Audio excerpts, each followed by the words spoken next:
É, tela dele. Beleza. Pessoal, vamos desativar o microfone aí, quem não for fazer pergunta. Pode ativar o microfone na hora que for fazer pergunta, não tem problema, tá? Mas é só para não atrapalhar no meio da aula aí. Pô, sei nem mexer aqui, Roberto. Vou fechar, peraí.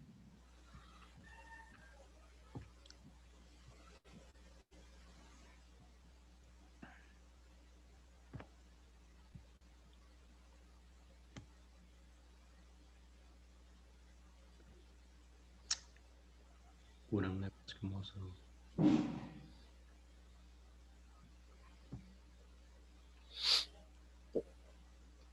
Aí, consegui fechar aqui, beleza. Então, vamos lá. Vocês querem saber alguma coisa específica de ETF?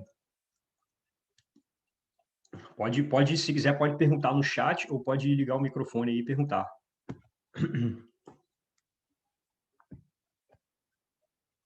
ETF VT. Mas o que exatamente você quer saber do VT?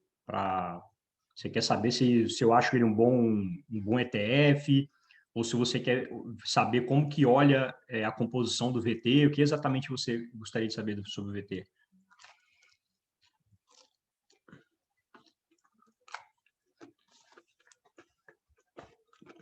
Uhum. Tá, você quer saber quanto colocar. Então, eu já nem lembro de cabeça mais qual que é o ETF VT, mas eu vou ver aqui. É o VT é o que tem ações a nível mundial, não é isso? Beleza. Tem um que se chama também, é porque eu conheço o ACWI, né? Que esse VT é o do Vanguard, né? Da Vanguard. E o ACWI é da Shares, né? Que é da BlackRock. Acredito que deve ser algo bastante similar, mas vamos lá. ETF VT.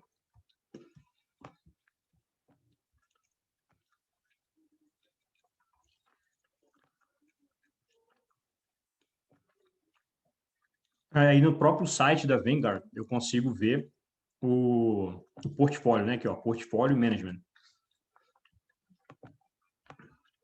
Aqui ele vai me mostrar, tá vendo? Ó? Tem 10% em mercados emergentes, emerging markets, 16,6% na Europa, 12% no Pacífico, 60% da América do Norte, e o resto é irrelevante, né? Tem ações pra caramba, trocentos zilhões de ações, né? Tem aqui, ó, 8.807 ações, é muita coisa, né?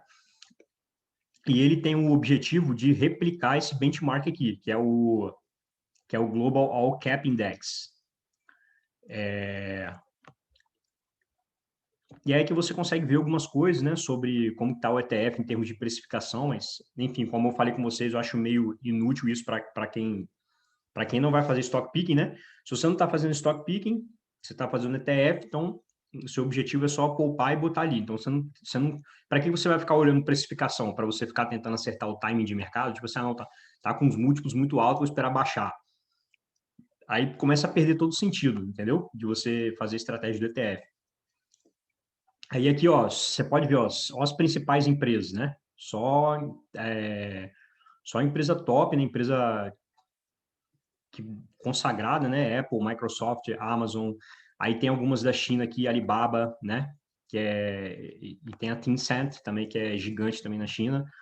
Tem essa Taiwan aqui, eu acho, se eu não me engano, a Taiwan acho que é da Coreia do Sul, né? Alguma coisa assim, né?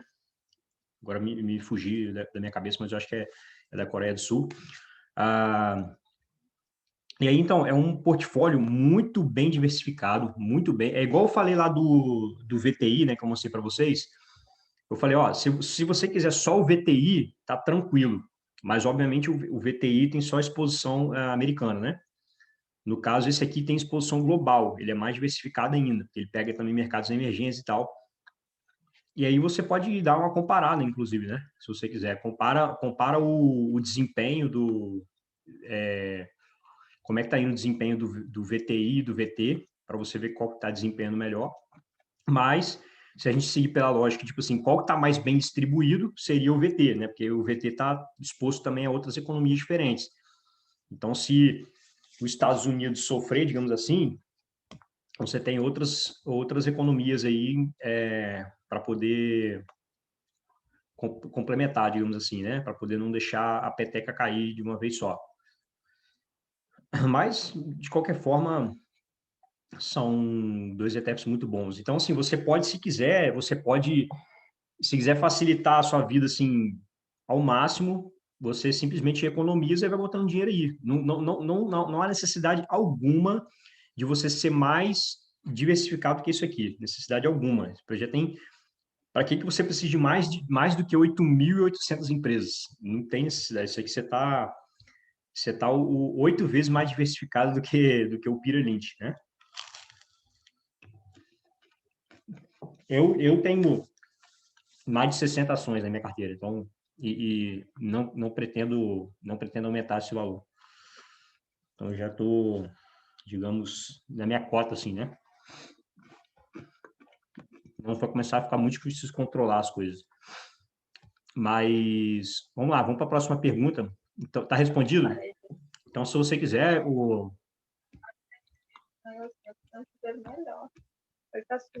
Camila, né? A Maria vai vir limpar aqui. Se você quiser, Camila, você pode simplesmente só investir em VTI e nada mais, tá? Para o exterior. Vai ter, quem está pedindo REITs, vai ter uma aula só de REITs, tá, pessoal? Vai ter uma aula só sobre REITs, então não precisa esquentar a cabeça com isso. Tem alguém com o microfone aberto aí, vou botar aqui. Cuidado com o microfone aberto aí, galera. Maluco.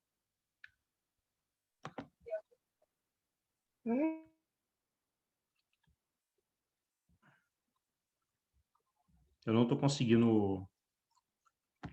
Janine, não estou conseguindo fazer, botar no mudo o seu microfone, não sei por quê. Eu consigo de todo mundo, não o seu não. Se você puder botar aí. Janine. Calma aí que tem mais pergunta aqui.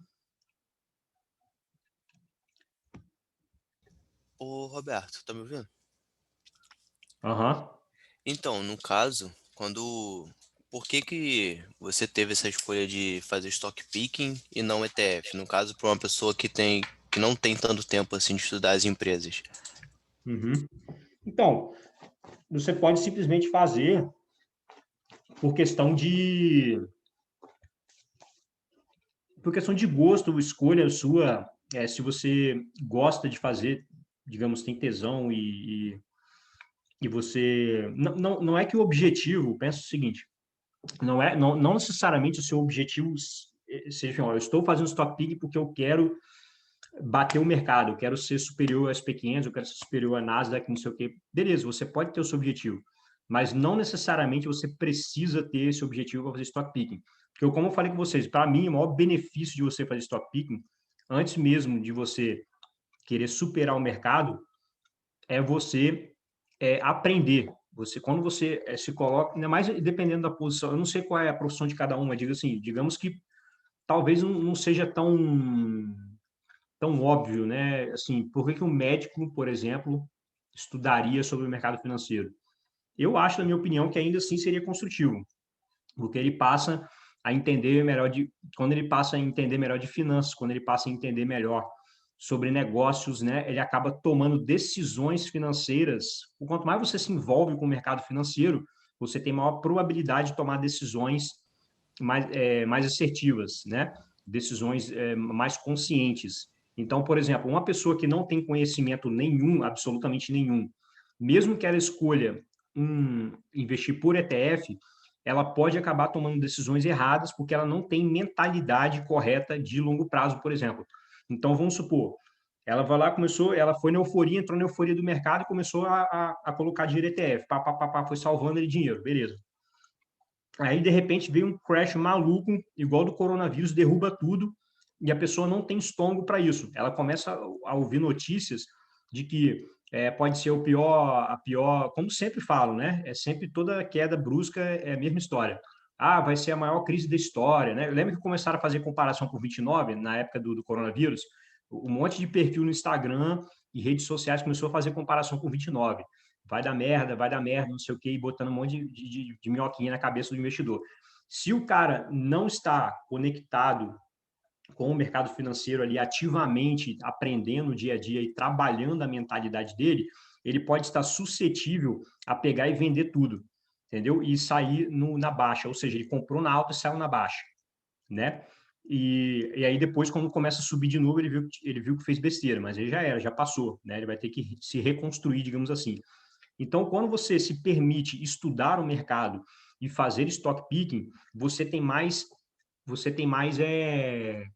segurança do que você está fazendo, porque você estudou a empresa. Tipo assim, eu estou investindo na Pets, por exemplo, porque eu estudei a empresa, achei que o negócio é bom, eu estudei, eu vi quais são os pontos frágeis, mas eu acho que os pontos positivos superam os negativos e blá, blá, blá, aquela coisa toda. E aí você tem uma tese de investimento na mão e você carrega aquilo, entendeu? A não ser que mude alguma coisa, alguma premissa que você colocou inicialmente, muda, e aí você passa se questionar, né? Se questionar se aquela tese sua, isso acontece comigo, acontece com todo mundo, né? Inicialmente você tem uma premissa, acha que vai acontecer uma coisa e acontece outra coisa completamente diferente. Normal, IRB, Brasil, aconteceu isso comigo, né? Achei uma coisa e de repente veio a questão lá da fraude Isso. contábil. Você Entendi, cara. entendeu?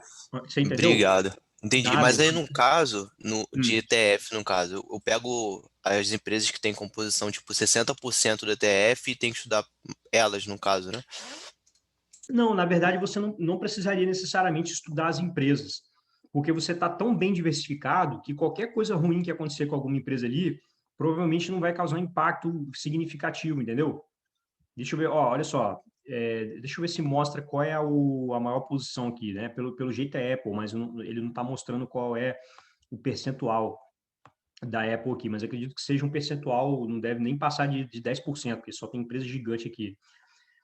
Não necessariamente, mas assim, o que você puder pelo menos estudar, talvez não estudar os cases, mas estudar sobre o mercado financeiro, entender melhor, né? Que esse negócio é para longo prazo, que oscilações acontecem, enfim, está envolvido de alguma forma. Eu acho que você tem probabilidade de ser um investidor melhor do que um cara que simplesmente coloca o dinheiro lá e, tipo assim, não quero nem saber. Eu não entendo nada de mercado financeiro, só vou colocar meu dinheiro no ETF. Esse cara está muito mais suscetível a fragilidades em termos de mentalidade, entendeu? Agora, nada impede também que você possa fazer as duas coisas, tá? Você pode investir em ETF e separar uma parte do seu dinheiro, por exemplo, para fazer stock picking. Ó, eu vou separar uma graninha aqui porque eu quero me envolver mais, eu quero aprender mais, eu quero estudar minhas teses e comprová-las para ver se realmente eu estou fazendo um caminho legal, se eu estou analisando certo. E aí com o tempo, você vai percebendo, entendeu? Se aquilo ali está valendo a pena para você ou não. Né? Profissionalmente falando, acho que acaba que vale muito a pena, principalmente para a galera que está conectado com gestão, né? Se você é um gestor de uma empresa, você pretende ser um diretor, um CEO, alguma coisa, fazer carreira numa empresa, quando você tem uma visão sobre o mercado financeiro, isso te dá uma visão melhor, além das habilidades que você tem, obviamente, habilidades técnicas do negócio que você gere, você tendo quando você estuda sobre o mercado, você acaba tendo uma visão global das coisas, entendeu? E aí isso é muito legal. Acho que ajuda até na questão do seu crescimento pessoal. Sacou? Beleza? Perfeito, Roberto. Obrigado, hein? De nada. Vamos pôr outra pergunta aqui.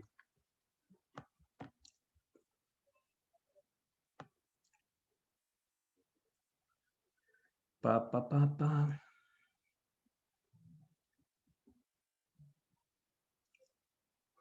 Como funciona o IR. Fabrício, não esquenta a cabeça com isso. Nós vamos ver.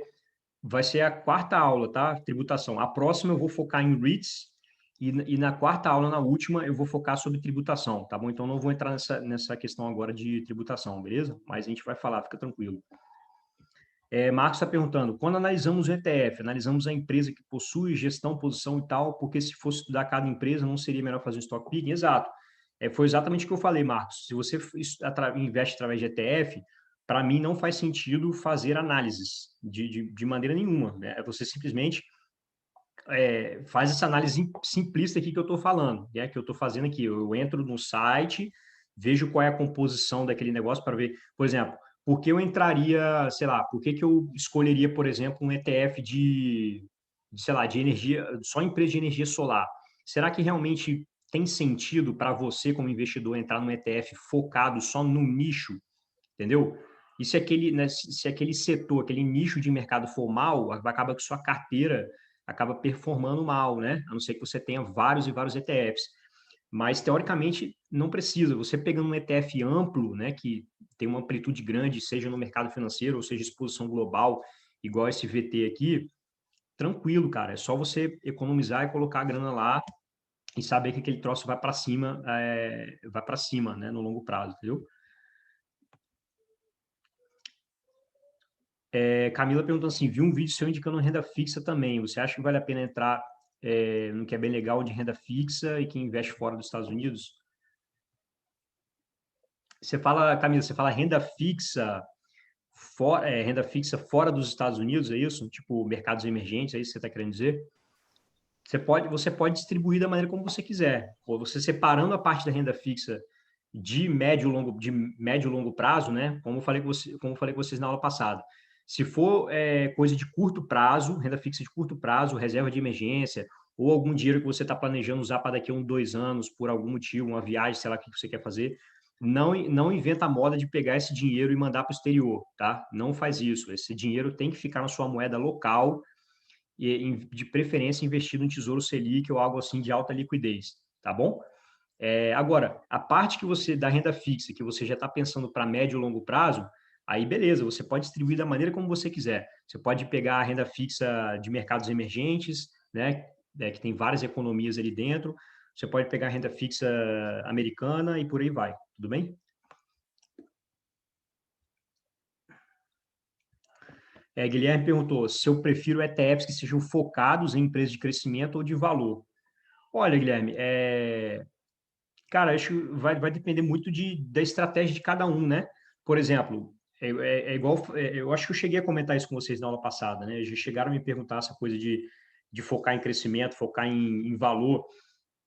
Vai depender, se você é um cara, pessoas que são novas, elas são mais propícias a correr mais risco, né? Porque está começando a vida, geralmente ainda não tem família, né? O dinheiro que ela ganha é só para custear a vida dela ali de forma tranquila e economizar, construir patrimônio. Essa pessoa, ela vai tender a não ligar muito para dividendos, né? Então, ela não vai pegar empresas consolidadas e que não conseguem crescer muito mais, e praticamente distribui todo o caixa, né, em forma de dividendos. Então, essa pessoa ela pode ter um foco em crescimento, enquanto a outra pessoa que já está se aproximando da aposentadoria, né, o ideal é que ela tenha mais concentração em coisas que pagam dividendos, porque ela precisa de ter um rendimento extra, ela vai se aposentar, vai ter um salário X lá da aposentadoria dela, que provavelmente, a maioria das pessoas, pelo menos, cai esse valor, ela não consegue ganhar a mesma coisa que ela ganhava quando ela trabalhava, e aí ela precisa de um complemento para viver melhor. E aí esse complemento vai vir a partir dos investimentos, a partir dos dividendos, que vem das ações, que vem dos FIIs, né, fundos de investimento no imobiliário, que vem dos REITs, né, e por aí vai. Inclusive, os FIIs, para quem quer renda passiva, os FIIs e os REITs fazem mais sentido do que as ações, né? Porque o fluxo de caixa dos REITs são muito previsíveis, né? Na média, é muito mais previsível do que qualquer tipo de empresa, né? De empresa que não seja envolvida com o mercado imobiliário. Então, é legal você ter uma concentração, para quem está focando em renda passiva, ter uma concentração boa em fundos imobiliários e REITs, beleza? E tem o seguinte também, galera. REITs também tem REITs de crescimento e de valor, tá? Então, você teria, para ser a coisa da renda passiva, você teria que focar nos REITs que são mais maduros, que crescem pouco e que distribuem a maior parte do fluxo de caixa gerado, tá bom? Qual o melhor ETF dos pequenos? VOO, VT, VTI? Então, SP500 qualquer, tudo, a taxa administrativa provavelmente vai ser pequena, a diferença, entendeu? Pode pegar voo, tranquilo, taxa administrativa baixa, de boa. VT e VTI, se eu não me engano, VTI é só mercado americano. Eu mostrei para vocês na última aula. Dá uma olhadinha na primeira aula que tem sobre o VTI, você vai entender melhor. Mas, se eu não me engano, eu não sou expert, né? Eu não lembro. eu lembro de cabeça várias ações, tanto do Brasil quanto do exterior. Você perguntar, eu sei tudo de cabeça. Agora, ETFs eu não sei tudo de cabeça, porque não é uma coisa que eu lido no dia a dia. Então, às vezes, eu acabo esquecendo, saindo da minha memória qual é a composição. Mas o VTI, provavelmente, que eu me lembro, é alguma coisa só relacionada ao mercado americano, tá bom? Beleza? É isso aí, galera. Acabou as dúvidas iniciais. Só vou mostrar aqui o ETF da China, tá? Que me pediram, talvez essa pessoa não esteja aqui hoje, mas algumas pessoas me perguntaram sobre o ETF da China. Eu gosto esse K-Web aqui, ó, K-Web, tá? Eu gosto desse. Acho interessante, ele é focado na parte tecnológica. Eu, particularmente, não acho a economia chinesa, em termos de outros setores, interessante, tá? Eu acho a economia chinesa interessante para a tecnologia. Um setor que eu gosto também é da área de educação, mas eu nunca vi um ETF da China focado só em educação. Eu já vi de small caps, esse tipo de coisa. Eu tenho algumas ações da China que são da área de educação, né? Porque é uma área que vem expandindo muito lá na China. Tem empresas muito boas, inclusive muito melhores do que as empresas de educação brasileira, com boa rentabilidade. Então, eu faço algum stock picking dessas empresas aí. Mas, tirando esses casos isolados aí, a maioria das empresas chinesas, elas são bem fracas, da maioria dos setores, é bem fraco, tá? Eu gosto mais da parte de tecnologia, acho que a China é foda em tecnologia. E aí, esse ETF aqui, ele é focado nisso, né? Aí vamos ver aqui a composição dele. Aí ele tem um pouquinho de large cap, mid cap, small cap, né? Mas a maioria é grandes empresas, large cap. Tem uma parte discretionary. Eu acho que esse discretionary aqui são se eu não me engano, são as empresas de e-commerce, tá, pessoal? Porque nos Estados Unidos, eles não consideram a Amazon, por exemplo, como tecnologia, eles consideram como um consumo discricionário, tá? Que é esse discretionary aqui. Então, se eu não me engano, tá vendo? Tá 33% do peso nisso aqui. Por quê? Porque você tem a Alibaba, que é gigantesca, né? Que não é tech, é discretionary, e outras empresas aí também. E aí, o que vai ser tech? Vai ser Tencent, né? Tencent é tech. E aqui tá, ó, tá vendo? Você tem 10% de Alibaba, quase 10% de Tencent também, Meituan, JD.com. Essas aqui são as tops, né? Tudo setor tecnologia, tá? Podia ser um pouco mais bem distribuído isso aqui, né? 10%, não é muito exagero, mas enfim, se tivesse uma composição mais bem, porque não tem tantas empresas assim na China que são, nos Estados Unidos é impressionante a quantidade de empresas de tecnologia que você acha que são boas, né? Na China, a China é muito bom nisso, mas não tem a fartura que tem nos Estados Unidos, né? Mas enfim, eu acho interessante esse ETF aqui. Aí eu vou deixar aí como opção para vocês darem uma olhada depois e ver se vocês gostam, tá bom?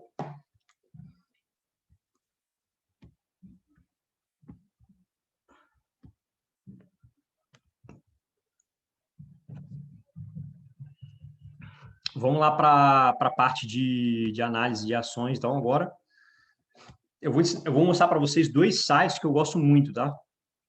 Deixa eu botar meu vídeo aqui, que eu acabei de comer a pizza, agora tá tranquilo. Vou mostrar para vocês dois sites que eu gosto muito de olhar para poder analisar empresas, que é o macrotrends.net, né, e o Morningstar, tá? São os dois melhores para mim. Tem outros também, não tem problema nenhum se usarem outros, mas os que eu mais gosto são esses.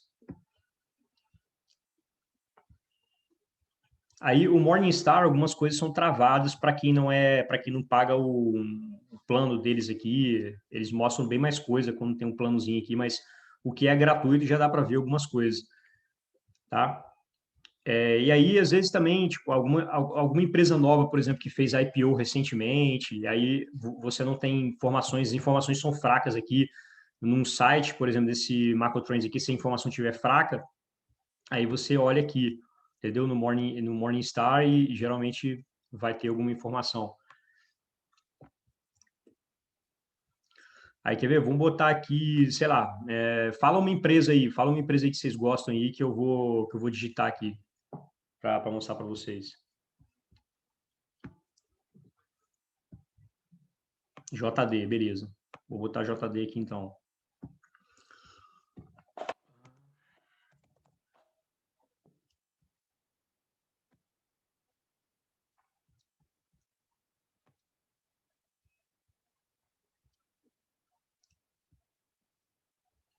Aí você vai aqui, ó, jd.com aqui, ADR.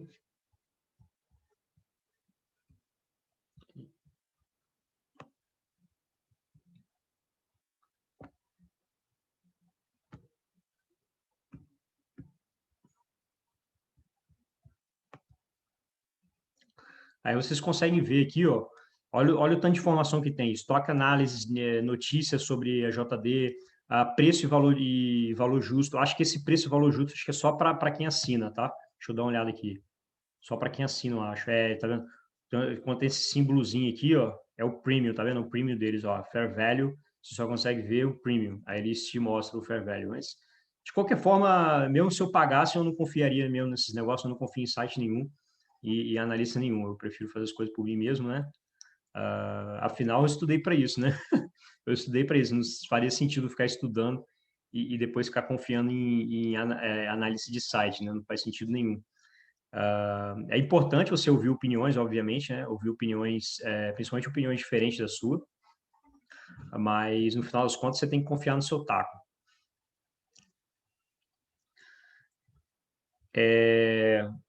Aí você consegue ver aqui a questão, acho que esse aqui, Trailing Returns, acho que é você consegue ver o quanto que ela retornou, né, nos últimos, total de retorno dos últimos 5 anos, tá vendo?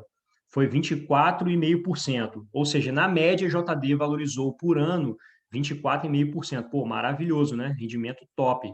Já está próximo ali do que o Warren Buffett conseguiu na média ali, né? Aí o rendimento do setor, mas já está abaixo do setor. O setor foi melhor, né? Porque você tem a Amazon, você tem a Alibaba, né? Você tem várias empresas top nesse setor aqui de e-commerce. Eu acho que, na minha opinião, o momento da JD chegou agora, tá? Ela deu uma esticada violenta do Covid para cá, uma esticada violenta e muito acima, valorizou bem acima do Alibaba e na minha opinião, ela está só ainda no começo da caminhada, porque eu acho que ela vale muito mais do que ela está valendo hoje, tá? E aí ela vai passar à frente dessa galera aqui na média aqui. Não tenho certeza, mas eu tenho grande convicção disso aqui. E aí, se você pegar o index, né?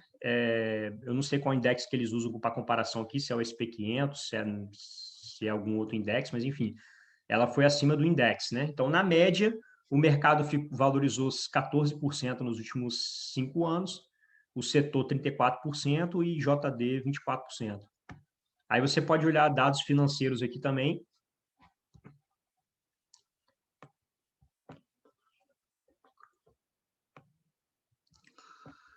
Aí o crescimento anualizado dos últimos 3 anos, ou seja, a média de crescimento dos últimos 3 anos foi 30% da receita, né? Revenue é receita, né? O preço sobre cash flow, né? Qual o preço dividido pelo fluxo de caixa dela? 31,75.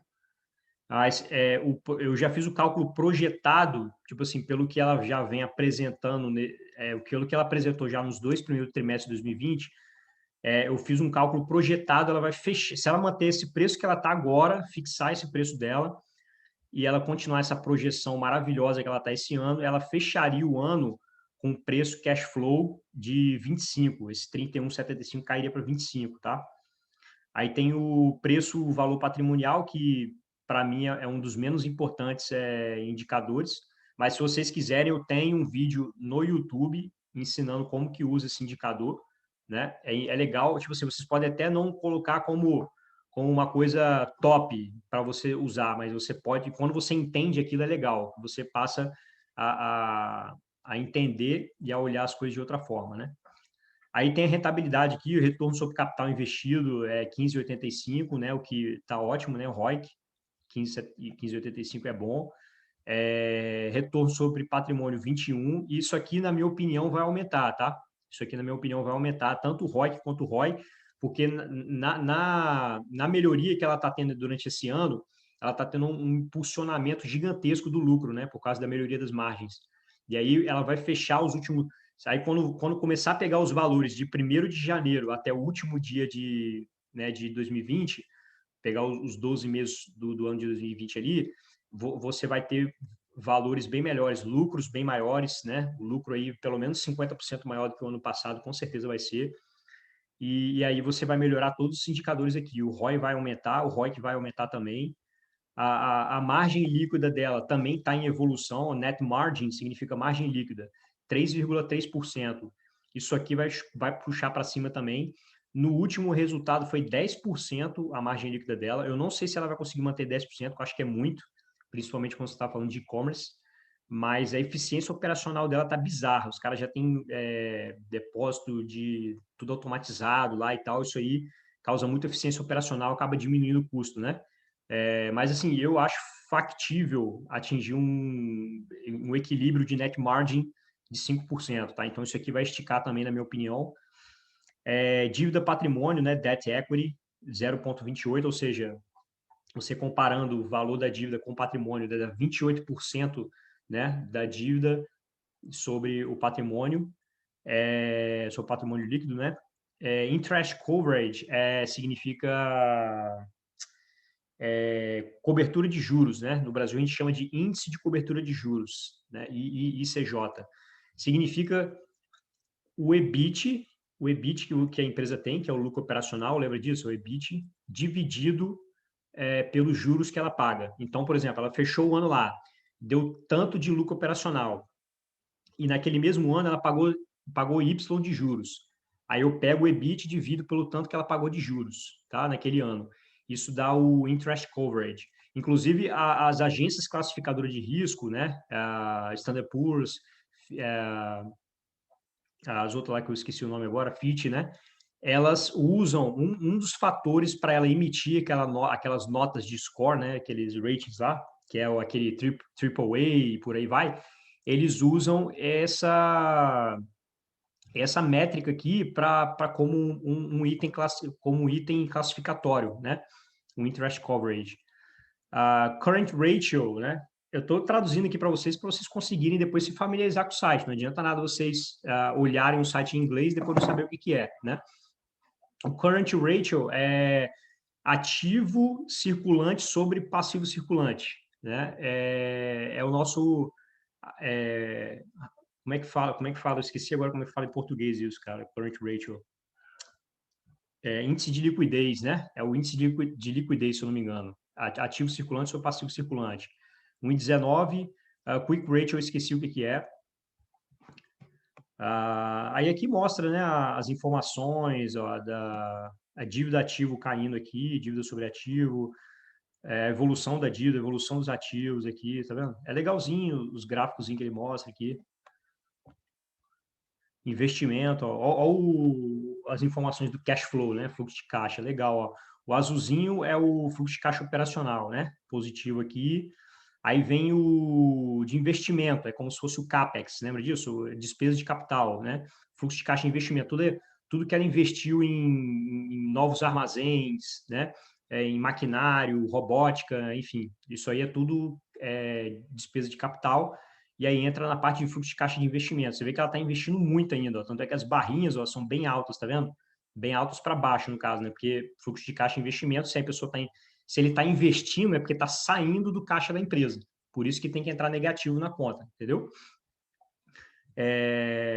Em preço de tecnologia tem que investir mesmo, cara. Tem que investir. Se não investir, fica para trás. Se ela não investisse o que ela investe, ela não estaria avançada para caramba em relação a nível mundial, né? Para mim, impressionante o que essa empresa está fazendo em termos de tecnologia. Mas o que? Aí tem a parte do fluxo de caixa de financiamento, que é esse amarelinho aqui, que é o fluxo de entrada e saída de empréstimos. Se ela contrai empréstimo, entra positivamente. Se ela paga empréstimos, sai do caixa, então entra negativamente, entendeu? Então, provavelmente ela está se financiando aqui, ó, porque, tá vendo? Está sempre dando positivo, ou seja, ela tá mais contraindo dívida do que pagando, né? A fase de crescimento e tudo mais. Valuation, tem algumas métricas. Eu acho que esse valuation aqui, ele não mostra fluxo de caixa descontado, acho que ele só mostra a avaliação relativa, né? Ou análise de múltiplos, como alguns falam. Aí tem tem preço-vendas, tá vendo? Price sales, price earnings, né? Que é preço-lucro, preço cash flow, preço fluxo de caixa. Então, assim, na minha opinião, para o investidor que está começando, é muito legal você começar primeiro pela avaliação relativa, né? Que é muito mais simplista, né? Você comparar com os pares e tal. É só uma divisão, né? Fluxo de caixa é aquela parafernália toda, né? Fazer um monte de premissa, jogar na planilha fluxo de caixa futuro, trazer valor presente, tem que saber calcular o WACC, enfim, e por aí vai. Então, assim, é como se o cara quisesse já começar, né, investindo, pegando as ferramentas mais tops que existem. Então, não há necessidade disso, né? Inclusive, eu nunca vi Peter Lynch, por exemplo, ou Warren Buffett dizer, eu já vi inclusive o sócio do Warren Buffett, que é o Charlie Munger, né, criticando o valuation pelo fluxo de caixa descontado. Ele fala que os acadêmicos inventam esses troços aí e tal, e essa parafernália aí não sei para quê, né? Não precisa disso. O Peter Lynch também tem a mesma tese, né? Se você usa... O Peter Lynch gosta muito de análise relativa, tanto é que no livro dele, quando você lê, ele dá várias dicas de como você analisa as empresas usando múltiplos, né? Usando esses múltiplos aqui. E é só conta simples, né? Agora, o problema é o seguinte, a avaliação relativa, ele te causa muitas armadilhas, né? Se você não consegue entender profundamente aquele negócio, apesar de ser simplista demais, é importante você entender de forma profunda para você não cair em algumas armadilhas, né? Por exemplo, quantas pessoas não compram uma empresa porque tem preço-lucro baixo, por exemplo, né? Aí, não, essa empresa está muito barata, não sei o que, pô, mas calma lá, você estudou, valuation é a última coisa que você tem que analisar, é a última coisa. Valuation é o último passo da análise fundamentalista. Tem gente que atropela tudo e vai direto para o valuation. Não faça isso, tá? Valuation é a última coisa. Primeiro você faz toda a análise fundamentalista da empresa, né? Inclusive tem coisas lá no meu YouTube também sobre análise fundamentalista, se vocês quiserem entender um pouco melhor. E aí, lá no final, a última coisa você vai avaliar. Então, tipo assim, essa empresa passou em todos os meus critérios. Pô, bacana. Show de bola. Essa empresa tá bacana para investir. Agora, eu só vou fazer uma checagem do valuation para ver se ela está sendo negociada no valor justo. Entendeu? É mais ou menos essa a ideia. Aí, se, pô, a empresa é boa, beleza, está sendo negociada no valor razoável, mete bronca, tá? E aí tem o PEG Ratio, né, que é o Price Earnings Growth Ratio, que é preço-lucro crescimento em português, que inclusive também o Peter Lynch cita no livro dele, como você usa isso aqui, né, bem legal. Enterprise Value, que é você pega o valor de mercado da empresa e soma a dívida líquida, né, que significa o Enterprise Value, que é a gente chama de valor da empresa, né, valor da firma em português. Enfim, aí tem vários indicadores aqui, né? Tem vários indicadores, tá? De valuation aqui.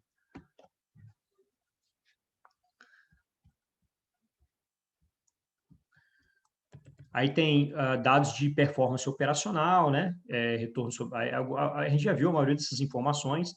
Aqui tem as questões das margens, né? Gross margin é margem bruta, operating margin, né? Margem operacional, net margin, margem líquida.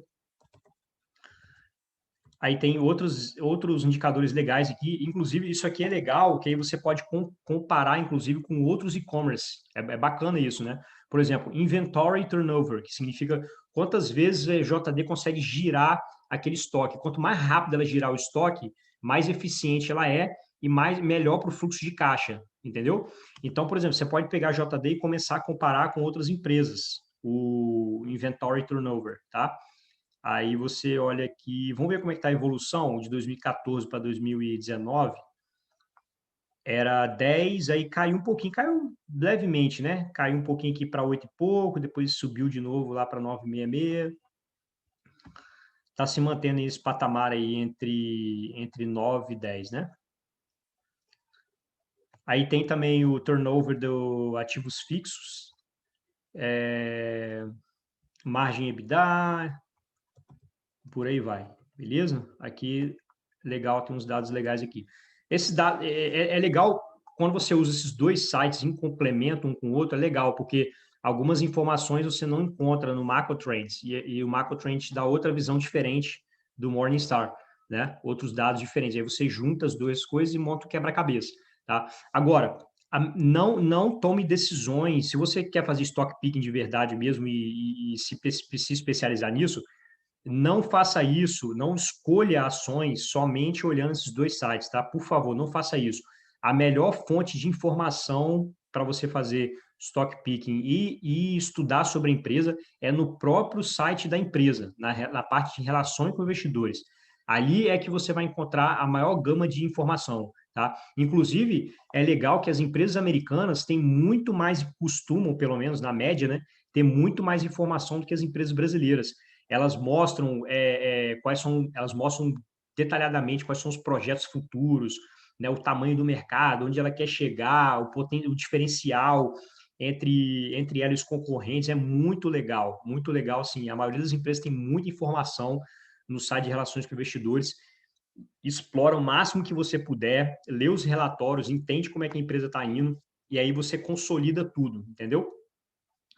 Tem gente que gosta de selecionar ações só olhando o site Fundamentos do Brasil, ou olhando esses sites aqui. Não faça isso. É muito pobre, fica muito pobre a análise quando você olha só os números de forma rasa aqui, tudo bem?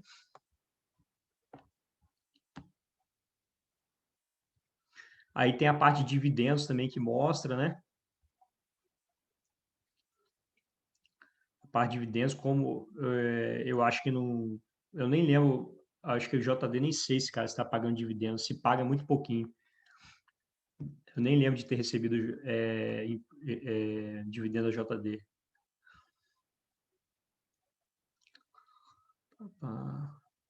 Aí aqui tem tem o ownership, são quem tem JD no portfólio, tá? Quem tem JD no portfólio. Aí você tem aqui, você tem esse ETF aqui, muitos ETFs estão aparecendo aqui, né? Ou fundos indexados, né? Index Fund. Deixa eu ver se tem algum fundo aqui que tem gestão ativa para mostrar para vocês. Acho que esse aqui deve ser gestão ativa. Acho que esse do JP Morgan também deve ser gestão ativa. Mas tem bastante ETF, tá vendo? ETF.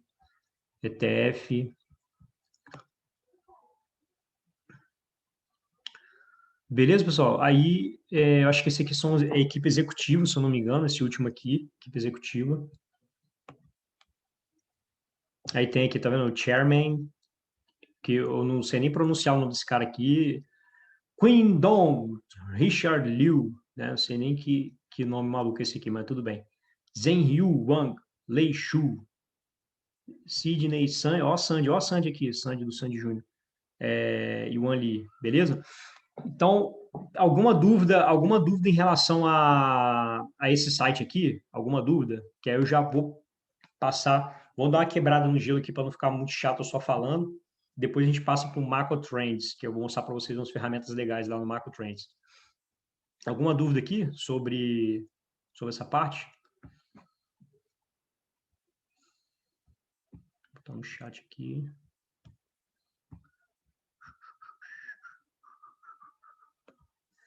Alguém está falando aqui que o Google Tradutor faz a própria tradução, tá? Faz a tradução. Eu não sei se fica tudo literalmente traduzido de forma correta, né? Tem isso também, né? Tem esse problema do Google Tradutor. Mas eu acredito que a maioria deve dar para entender legal.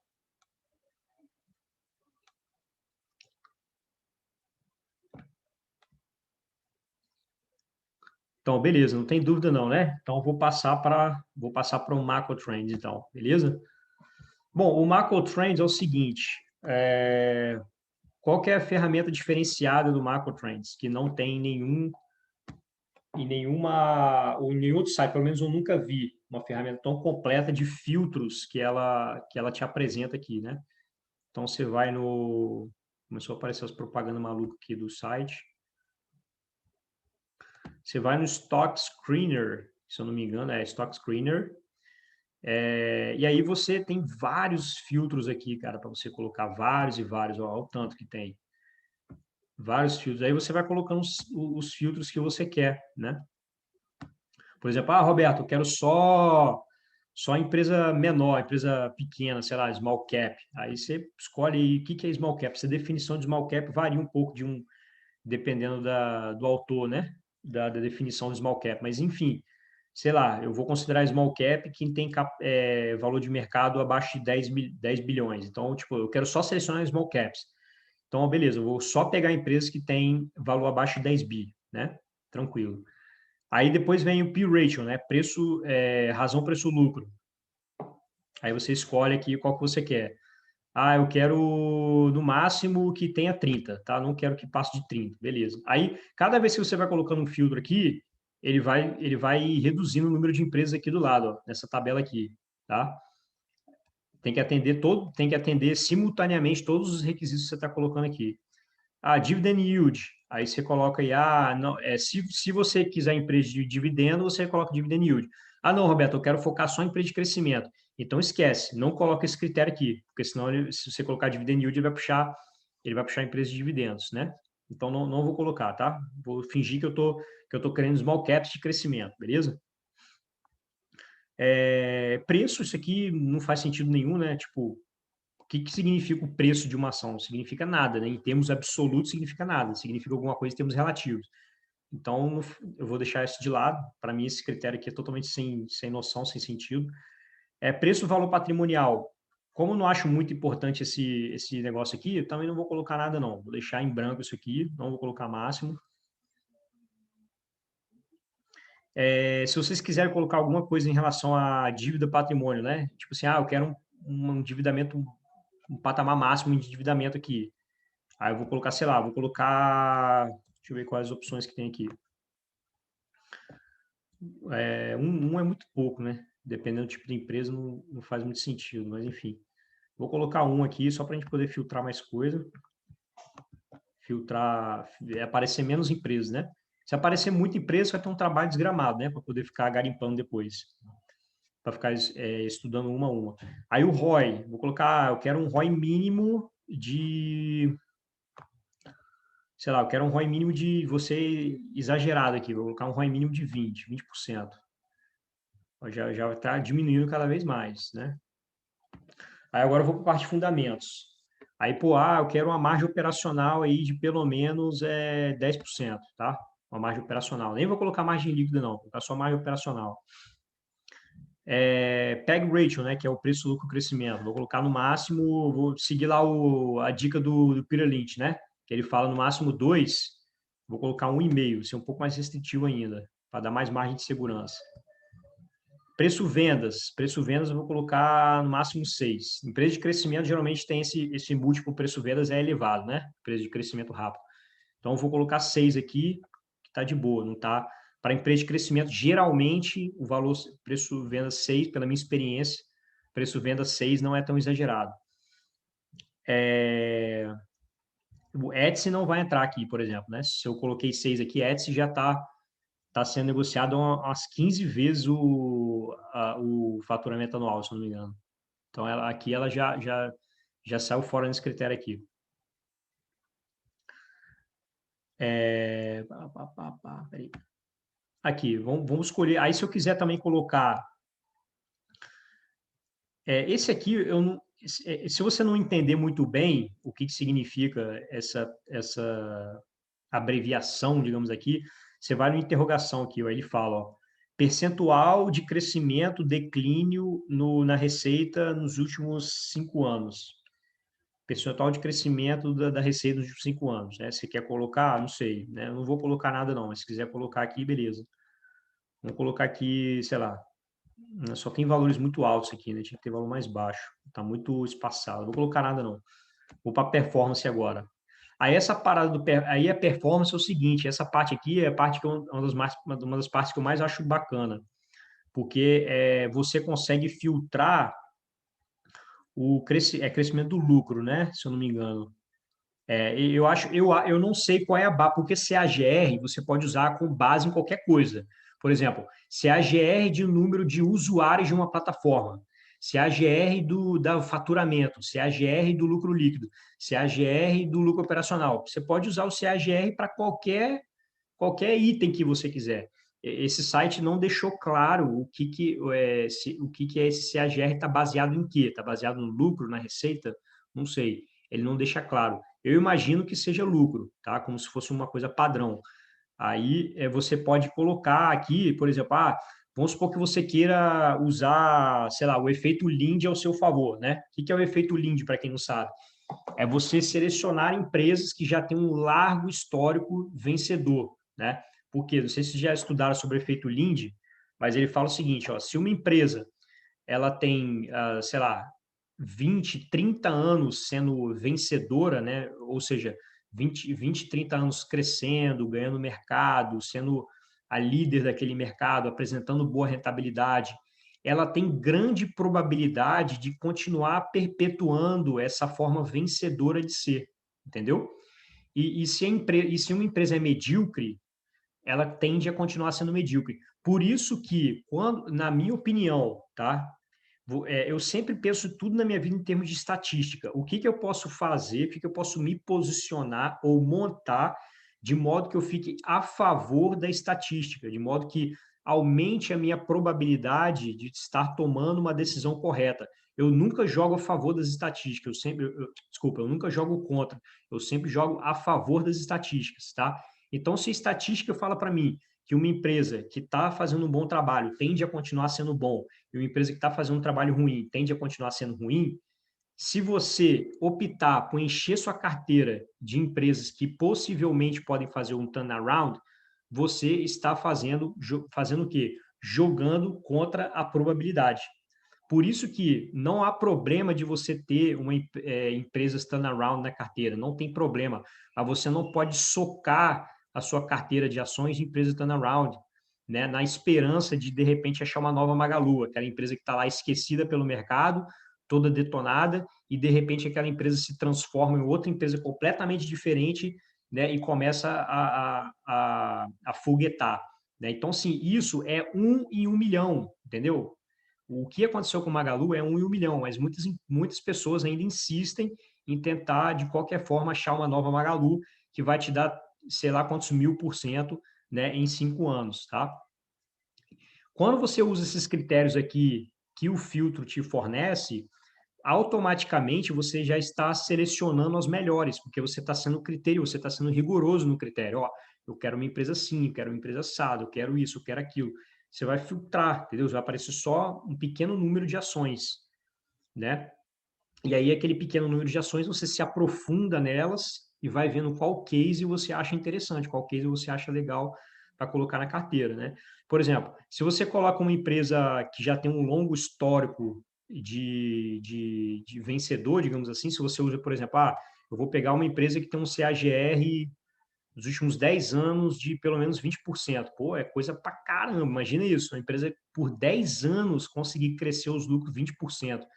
É muita coisa, são pouquíssimas empresas que conseguem uma façanha dessa. Tanto é, ó, que quando eu coloquei, ó, o que aconteceu? Desapareceu, dizimou todas as empresas praticamente, né? E sobrou só essas daqui, tá? Se eu baixar esse critério para 10, já melhora bastante. Já, aí eu já tenho aqui na minha mão 20 empresas para trabalhar, tá? Aí, se eu quiser também, eu posso colocar o seguinte, além de eu colocar, que eu quero, além de eu ter colocado que nos últimos 10 anos ela tem tido um CAGR de 10%, só que isso aqui, ele também pode ser uma armadilha para você. Porque se você colocar só esse, você pode pegar uma empresa que ela teve um passado muito top e nos últimos anos ela foi ruim, entendeu? Ela já vem, digamos que ela já vem se deteriorando, vamos supor, uns 3 anos já que a empresa já vem se deteriorando os resultados, não crescendo mais. Só que por você ter pegado os últimos 10 anos, né? Então, o que é o CAGR faz? Ele faz a média, né? Então, ó, a média dos últimos anos foi ruim, a média dos últimos dos 7 anos para trás foi excelente. Então, quando você faz a média, ele ainda vai dar um valor considerável por causa do passado muito bom e o presente não muito bom, entendeu? E aí acaba que você pode pegar alguma coisa ruim aqui no meio dessa história, porque você está colocando só o 10 anos. O que você faz para você garimpar melhor isso aqui? Você vai nos últimos 3 anos e 5 anos e coloca algum mínimo também. Aí você garante muito mais que você está selecionando empresas que foram boas no passado, mas continuam sendo boas no presente, entendeu? E aí você coloca aqui, ó, eu quero 10, vou colocar 10% nos últimos 3 anos também, e nos últimos 5 anos também, tá? E aí, beleza, aí, ó, tem aí, vou trabalhar com essas empresas aqui, ó, 7 empresas. Lembrando, pessoal, que isso aqui provavelmente está aparecendo pouca coisa, porque eu peguei só empresas que eu estou considerando small caps, né? Entre aspas, assim, abaixo de 10 bilhões de dólares. Mas se eu quiser cortar esse critério e pegar desde large caps até small caps, eu simplesmente vou lá e tiro isso aqui, né? Tiro esse critério aqui, coloco não máximo, né? Sem nada, e aí ele vai ampliar um pouco para 12, ou seja, ele acrescentou mais 5 empresas nas minhas possibilidades, entendeu? Era 7, agora passou para 12. E aí eu posso trabalhar em cima dessas empresas aqui, ó. A empresa a maior empresa que apareceu para a gente aqui foi essa Lam Research, né? Empresa de semicondutores que tem 50 bilhões de valor de mercado, tá? Vamos dar uma clicada nela só para a gente ver. Eu nunca ouvi falar dessa empresa, tá? Nunca ouvi falar. Vou clicar aqui e a gente vai começar a dar uma futucada nessas empresas, tá? Aí, olha só, olha que legal. Ó. A primeira coisa que eu faço, eu já vou aqui no Revenue and Profit, para poder ver como é que é a evolução da empresa ao longo do tempo. Tá? Eu vou aqui porque ele me mostra um gráfico muito legal, que é essa evolução da receita aqui, ó, tá vendo? Ó? Olha a evolução. Então, essa empresa, ela tem uma certa característica de ser cíclica, né? Porque, olha só, ela expande, olha só, hein? Ela chegou a crescer 88%, ou seja, ela passou por uma fase de crescimento abrupta, né? Muito forte. E aí depois ela só veio caindo, ó. Cresceu menos, até chegar um determinado momento que ela estava com crescimento negativo. Chegou a cair 71% a receita dela. Olha só, hein? O tamanho da queda. E aí, olha como é que a gente é pego de surpresa às vezes, né?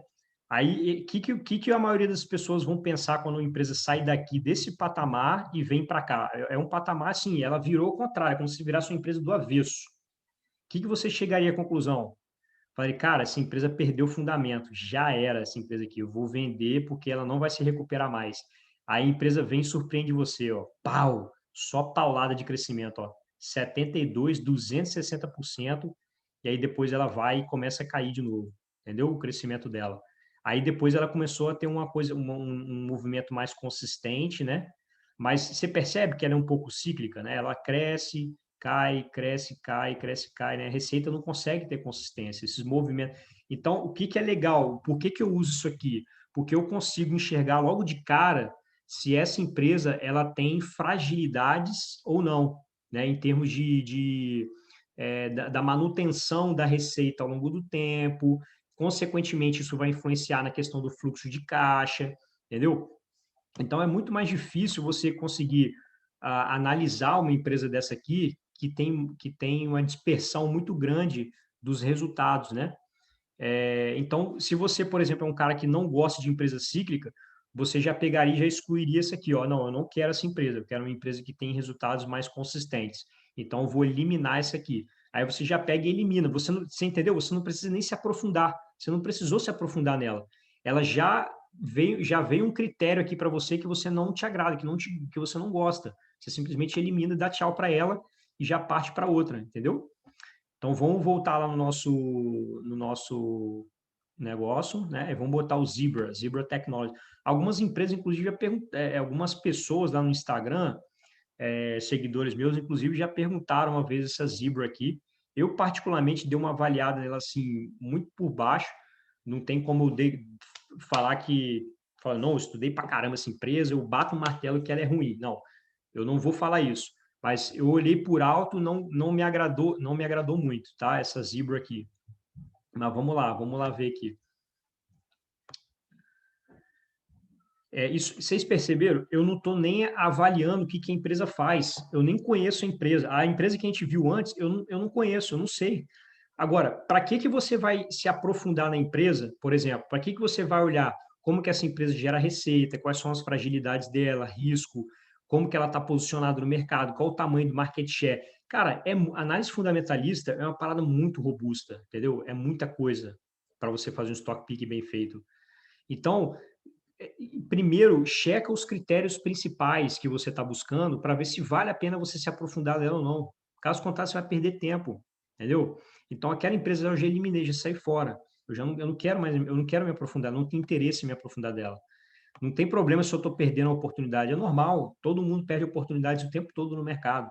Se por acaso, daqui a 2 anos eu posso chegar e falar bem assim, caraca, se eu tivesse investido, nossa, eu analisei a Zebra, cara, a Zebra estava na minha cara, eu olhei junto com os estudantes aqui porra, como que eu não enxerguei, né? Aí, entendeu? Se essa empresa de repente dispara 500%, muita gente vai ficar puta, vai falar, caraca, eu deveria ter investido na Zebra, né? Perdi a oportunidade de ouro.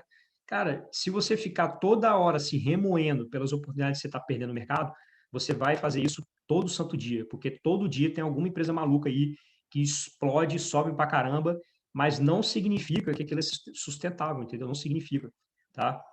Então, assim, é normal perder. É o que eu falei. Volta de novo no que eu falei para vocês na aula passada. Lembra da questão do ciclo de competência, tá? Lembra da questão do ciclo de competência. Isso. Depois, primeiro, você tem que, a empresa tem que entrar nos seus critérios, você fazer a análise dela e você ter consciência do que você está fazendo. Quando você tem consciência, está dentro do seu ciclo de competência, tudo bem? Aí a Zebra aqui, ó, também tem um caminho meio loucão aqui de receita, até que ela consegue manter, né, um patamar, não é tão, a gente consegue enxergar que ela não é tão cíclica assim igual a outra, né? Ela não tem nenhuma queda brusca de receita, ó. O máximo que caiu aqui foi na crise na época do subprime, 2009, então absolutamente normal, né? Várias empresas sofreram bastante naquela crise lá. E aí, provavelmente, esse crescimento aqui, possivelmente, esse crescimento muito abrupto, possivelmente, eu não tenho certeza, mas é bem provável que seja alguma aquisição, né? Quando você dá um salto gigante na receita, assim, sem mais nem menos, você pode ver que ela estava vindo sempre nesse patamar aqui de receita, e aí, de repente, ela deu um salto gigante. Provavelmente é aquisição, tá? Acho difícil ter sido crescimento orgânico nisso aqui, tá? E aí, se você quiser estar interessado em se aprofundar na Zebra, né? Aí você termina aqui de fazer umas análises, aí você já viu o Revenue Profit, beleza, a empresa parece normal ali, tem uma certa previsibilidade e tal, né? Aí você vai no Financials, que aí também já vai te dar uma visãozinha legal sobre os resultados dela, tá vendo? Aí você consegue ver, por exemplo, Revenue, né? Que é receita.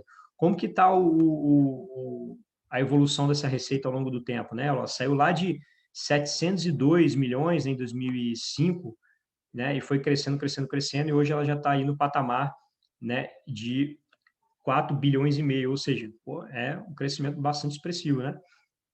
Bastante expressivo em 15 anos, ela aumentou consideravelmente o faturamento. Aí você consegue ver, por exemplo, operating income, né? Como é que está o lucro operacional, como é que está a evolução do lucro líquido. Ela teve ela teve uma época de prejuízo aqui, ó, em 2015, 2016, tá vendo?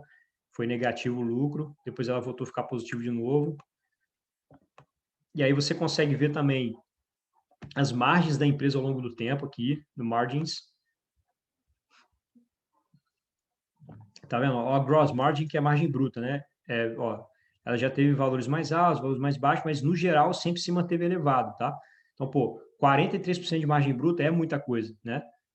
50% é muita coisa. Então, ela sempre ficou nesse patamar aqui, né? Entre 40 e poucos e até 50, né? Então, ela conseguiu manter uma margem bruta numa faixa de valor ali interessante, né? Não teve muita oscilação brusca, tá? Já a margem operacional não é a mesma coisa. Ela teve um período difícil aqui na época do subprime, aí depois se recuperou, depois passou por um momento complicado de novo aqui, né, quando ela deu prejuízo, em 2015, 2016, depois ela foi recuperando de novo, né, a margem operacional, e hoje ela está com a margem líquida, né, de 11% e margem operacional quase 15%. Tá? Então, vocês perceberam, pessoal? Esses sites aqui é muito útil para você fazer uma peneira inicial, muito útil, tá? Aí vai, você pode ir, por exemplo, eu quero ver o ROI, né? Você olha aqui o ROI aqui, você olha, inclusive, uma coisa interessante que tem no Macro Trends e não existe no Morningstar é a questão do histórico, né? O histórico de ROI. Ó, você consegue ver o histórico, ó, olha só. Ó, desde lá de 2005 em diante, ó, então a empresa já teve 12, 8, 7, depois ela teve um negativo, né, quando passou da prejuízo, aí foi se recuperando, então aí foi para casa dos 20 e pouco de ROI, caiu de novo, aí voltou a subir de novo, ela está dos melhores, ela tá num dos melhores momentos da história dela em termos de ROI, né? Porque tá já em 2019 já tinha ultrapassado 30%. E se você olhar para trás, não teve isso, não existiu isso, né? ROI de 30%. Então, ela está vivendo o seu melhor momento em termos de rentabilidade, tá? Melhor momento em termos históricos aqui. Aí você pode ver aqui o ROI também, né? Retorno sobre investimento, né? Também tem um histórico aqui, você consegue ver, ó, muito bom, 22, pô, top demais. Retorno sobre investimento 22 é muito alto, tá? Também o melhor momento dela também, tá vendo? Melhor momento. Não tem um histórico muito longo de ROI aqui, tem só de 2014 para cima. O ROI é um cálculo meio traiçoeiro, tá, galera? Então, seria interessante vocês calcularem manualmente. Eu acredito que esse ROI aqui é a mesma coisa que o ROIC, tá? Eu só fez uma nomenclatura diferente. Mas o ROIC, geralmente os sites, a maioria dos sites, tanto brasileiro quanto internacional, mostra o ROIC, alguns mostram o ROIC equivocado, errado, né? Porque um ROIC é um cálculo meio enjoado de fazer, meio chato. E aí, para você programar isso para um site fazer de forma automática, é complicado, né? Então, tem muita falha nisso aí. É legal vocês darem uma checada. O ROI, beleza, o ROI dificilmente está errado, né? O ROI de lucro líquido sobre patrimônio. Mas o ROI de retorno sobre capital investido, ele costuma ter falha, tá bom? Aí eu não vou entrar nos outros detalhes aqui, né? Não vou, tem coisas relacionadas à dívida também aqui, a mesma coisa que lá. Aqui você, mesma coisa, né? Você encontra lá no Morningstar também, Debt Equity, como eu mostrei para vocês lá que tem. Eu acho que o que tem de diferente aqui no Macro Trends eu mostrei para vocês, o que tem de diferente, né? E aí depois de você fazer todo esse processo, né, inicial ali, você percebeu? Você não precisa entender nada de mercado acionário americano para você começar a fazer uma garimpagem. Você não precisa entender nada. Aqui eu já te mostrei ferramentas que você já consegue fazer um garimpo inicial para você trabalhar em cima de algumas empresas, entendeu? Assim, pô, sei lá, eu não sei o que a Zebra faz, eu não sei o que essa, eu não sei o que a Lam Research faz, eu não sei o que essa Logitech faz. Não sei, eu não conheço nenhuma empresa dessa aqui, nenhuma. Acho que a única que eu conheço aqui é a Crocs, ó. A Crocs vocês conhecem também, né? De sapatilha lá, sandália, sei lá, sandália Crocs. Acho que é a única que eu conheço aqui. O resto eu não conheço nenhuma, tá? A MSA também eu conheço. A MSA é uma empresa conhecida de tecnologia. Quando eu trabalhava na Petrobras, ela era fornecedora da Petrobras. Entendeu? Aí, galera, é isso. Basicamente, esses são as ferramentas que eu uso para fazer um estudo inicial, e aí daqui eu parto lá para o site das empresas para entender melhor. Aí eu começo a me aprofundar em questões de vejo se tem alguma análise delas na internet, uma análise mais profunda e tal. Começa a pegar várias informações e vai montando um quebra-cabeça, entendeu? Então, quanto mais informação você pegar, né, e você, novamente, né, repetindo, vendo pontos de vista diferentes, a favor e contra a empresa, você consegue tomar uma decisão melhor, tá bom? Aí eu vou deixar para vocês agora.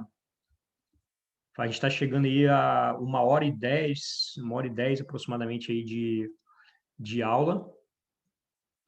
E aí eu vou deixar para vocês agora fazerem perguntas.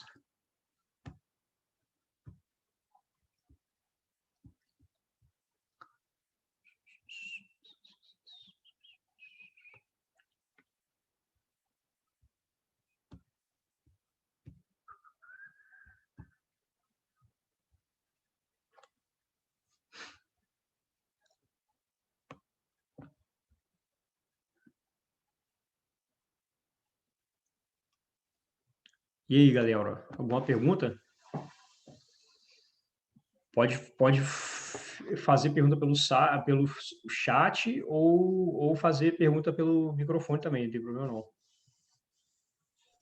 Ô, Roberto, Marcos aqui novamente. Rapaz, é mais uma curiosidade.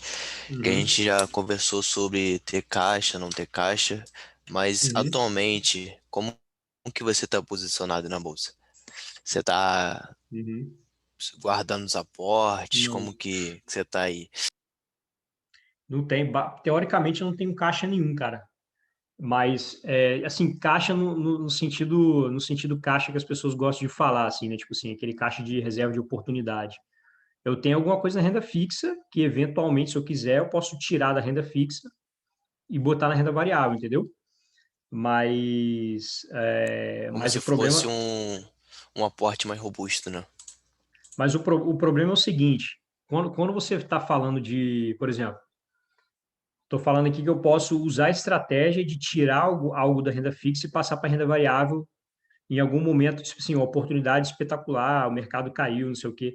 Só que o problema é o seguinte, nada garante que esse caixa meu que eu vou utilizar, digamos assim, esse caixa, se eu considerar a parte que tá na renda fixa como caixa, não necessariamente eu vou me dar bem nas situações de crise pesada, né? Igual, por exemplo, no coronavírus, cara, caiu tudo, cara. O ouro caiu, a renda fixa caiu, tudo. Foi uma corrida por liquidez maluca, todo mundo vendendo tudo para fechar a posição, os fundos que estavam alavancados, né, vendendo um monte de coisa para fechar a posição alavancada, né?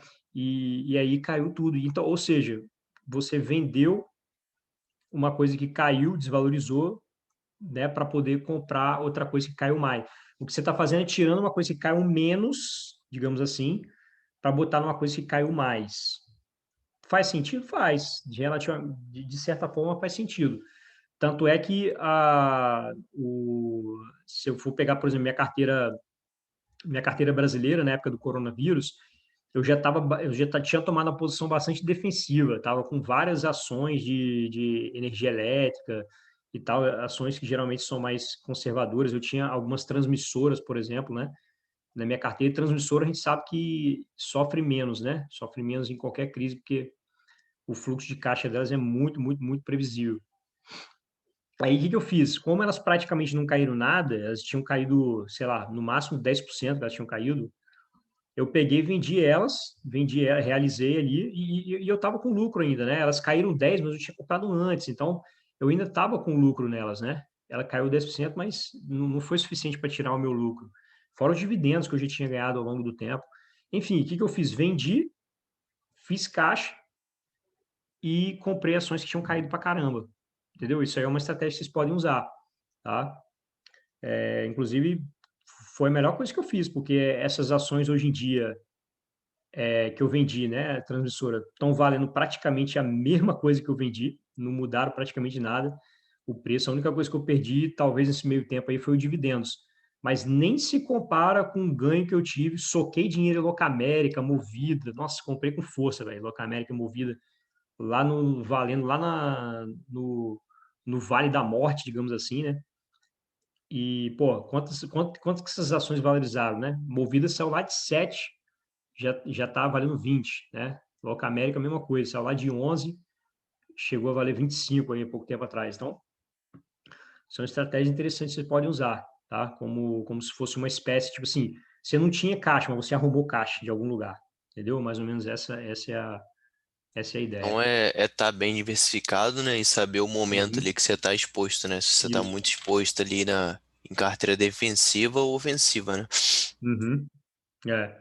Então, aí vai depender muito de como você está, como eu falei, vai depender muito de como você está posicionado, né? Quando você tem uma carteira, digamos, flexível, né? Que igual essa que eu estava lá no Brasil, ou seja, eu tinha posições de empresas de crescimento, né? Ali tinha empresas defensivas e aí, como não estava muito focado numa coisa só, em poucas coisas, quanto mais focado você tiver, uma carteira bem pequenininha, concentrada em poucas ações, te dá menos flexibilidade, né? Porque você tem mais chance da sua carteira acabar sofrendo ali e você não tem uma ação sequer para poder ter esse poder de escolha ali na hora, né? Tipo assim, de você decidir por vender alguma coisa e comprar outra, né? Quando você está muito concentrado, dificilmente você vai aparecer essa opção. A não ser que você faça uma coisa muito bem estratégica, fechadinha ali e tal. Tipo assim, eu tenho poucas ações, mas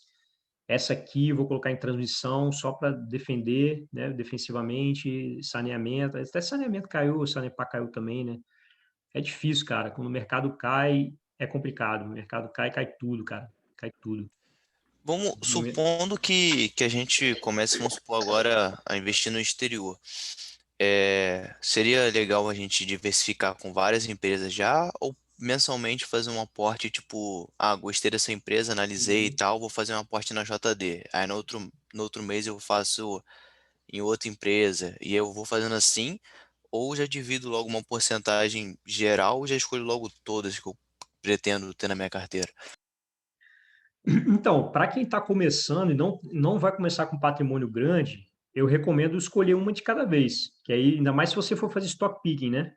Eu recomendo fazer uma. Você tira sem pressa. Você não está construindo patrimônio ainda. O que você tem ali na bolsa, sei lá, comecei com $1.000. Pô, se a bolsa cair 50%, cara, você saiu de $1.000 para 500. Não mudou nada a sua vida, entendeu? Sua vida continua a mesma coisa, né? Você não ficou nem mais rico nem mais pobre. Então, assim, o que você pode fazer se você quer fazer stock picking, seleciona uma empresa para você estudar a fundo, nem que você passe o mês todo, vamos supor que você faça aporte mensal. Cara, sem pressa, passa um mês inteiro estudando ali aquela empresa, né? E aí você tem a convicção ali de que você quer aportar nela ou não, entendeu? Aí você vai e faz o aporte nela. Segundo mês, pega outra empresa, começa a estudar. Aí, pô, beleza, gostei bastante dessa empresa aqui, quero investir também. Aí vai e faz o seu segundo aporte. Cara, em 10 meses você vai estar com 10 empresas, entendeu? Já é um bom começo. Para quem tem patrimônio pequeno, 10 empresas já é um bom começo, tá? E aí a diversificação vai acabar vindo de forma natural. Eu não tenho 60 empresas em carteira, não foi do nada, não foi do nada. Eu não tenho desde o começo, não. Muito pelo contrário, já fui muito mais concentrado em poucas empresas no passado. E à medida que eu fui estudando mais coisas, conhecendo mais empresas, tendo mais convicção, né? Eu fui aportando em outras empresas. E aí cheguei na situação que eu estou hoje, entendeu? É um processo, cara. Se divirta nesse processo aí, entendeu? Valeu, Ô, Roberto. Roberto, Oi. são duas perguntas. Uma é sobre essa questão agora da campanha das eleições. O que é que você recomenda aí para se resguardar, sabe? Sei lá, eu compro um ETF, sei lá, o ouro ou outra coisa para poder passar por esse período agora, que talvez realmente caia, seja Biden ou Trump. E a outra pergunta é em relação à questão do valor do dólar, cara, que está super alto. E quando você vai converter, quando você vai numa Avenue da vida, você já perde uma grana na hora da conversão, né? E está muito alto. Será que não seria mais interessante aguardar um pouco? Será que esse dólar não cai pós-eleição? Sei lá, enfim. O que é que tu... Agora vou te fazer uma pergunta. Eu já vou colocar uma pulga atrás da sua orelha, tá? Vai lá. Você decide não investir agora. Não vou investir. Beleza. O dólar está muito alto. Lembrando, as pessoas vêm falando que o dólar está alto desde sempre, né? Estava 3,40, estava caro, passou para 4 e pouco, está caro também, 5 e pouco está caro também. Se for para 6,50, você vai continuar, aí você vai ficar mais puta ainda, porque você falou, bicho, eu não comecei a investir no exterior, agora que eu não vou começar mesmo, porque está 6,50, você vai se ancorar nessa decisão ruim que você teve. Se tudo der certo, você vai falar, caraca, que maravilha, não sei o quê, eu esperei e estou entrando no melhor momento lá, estou comprando dólar mais baixo, eu fiz uma excelente decisão. Beleza, deu tudo certo, coisa aleatória, ninguém sabe para onde vai. A aleatoriedade esteve a seu favor, digamos assim. Agora, se esse troço dá errado, cara, e esse troço começa a subir, sabe o que vai acontecer? Psicologicamente, você vai postergar mais ainda o seu começo. Você concorda comigo? Se você já está puto que está esse dólar nesse patamar, se for para 6,50, por exemplo, se você vai começar a pensar assim, cara, se eu não botei dinheiro antes, agora mesmo que eu não vou colocar, porque há um ano atrás eu poderia ter comprado a 5,60, agora dos 6,50 eu não vou colocar mesmo. Sabe o que vai acontecer? Vai postergar mais ainda o seu início no exterior. Eu Postergar. concordo contigo. Tá? Eu entrei, por exemplo, no mês passado e o dólar já estava bem alto. Uhum. E aí o papo é sempre esse, né? É sempre esse, não, que tá alto, e depois você vai perder grana. Eu concordo contigo, cara. É colocando aos pouquinhos, diminui as entradas e sempre colocar. Eu acho que é isso. Exato, em relação exato. Uhum. às eleições. Então, cara, não tem nada, na verdade, falar das eleições, cara. Não tem absolutamente nada. Estou fazendo nada. Eu só estou comprando. Eu estou comprando, adorei o mercado derretendo. Se derreter mais, vai ser maravilhoso, né? Para comprar mais ações baratas. Cara, eu estou com posição em ações. Cara, imagina que maravilha. Eu estou com posição em ações que estão crescendo lucro e receita fabulosamente bem. E as empresas vão e caem, cara. Imagina que beleza. É a melhor situação do mundo é você ter um negócio desse. Você tem um desconto dobrado, né? Porque você está indo no sentido contrário. As empresas estão evoluindo e o preço está indo para baixo. Né? Então, tipo, oportunidade de ouro. Então, eu quero mais que caia mesmo. Quero mais que caia. Eu vou lotar dinheiro em JD, e Etsy, tudo. Mas aí você tem que ter caixa, né? Para esse momento. Sim, tem que ter caixa, obviamente. Mas, como eu falei, né? Se você está 100% socado em renda variável, é problemático.